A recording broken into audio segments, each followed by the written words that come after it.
తెలంగాణలో పార్టీ మారిన ఎమ్మెల్యేలపై అనర్హత వేటు వేసే అంశంపై హైకోర్టు డివిజన్ బెంచ్ సంచలన తీర్పు ఇచ్చింది. అనర్హత వేటు వేసే విషయం స్పీకర్ నిర్ణయానికి వదిలేసింది.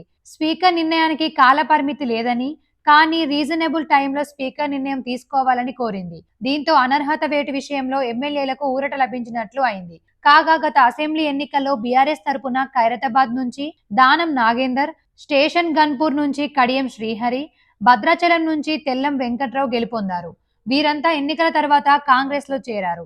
దీంతో వీరిపై అనర్హత వేటు వేయాలని బీఆర్ఎస్ హైకోర్టుకు వెళ్లగా, దీనిపై విచారణ చేపట్టిన హైకోర్టు పార్టీ మారిన ఎమ్మెల్యేలపై అనర్హత వేటు వేసేందుకు షెడ్యూల్ ఖరారు చేయాలని అసెంబ్లీ కార్యదర్శిని ఆదేశించింది. ఇక హైకోర్టు సింగిల్ బెంచ్ ఆదేశాలను సవాల్ చేస్తూ అసెంబ్లీ కార్యదర్శి డివిజన్ బెంచ్ కు వెళ్లారు. ఇప్పుడు డివిజన్ బెంచ్ సింగిల్ బెంచ్ ఇచ్చిన తీర్పుని కొట్టేస్తూ ఎమ్మెల్యేలపై అనర్హత వేటు అంశాన్ని స్పీకర్ నిర్ణయానికి వదిలేసింది.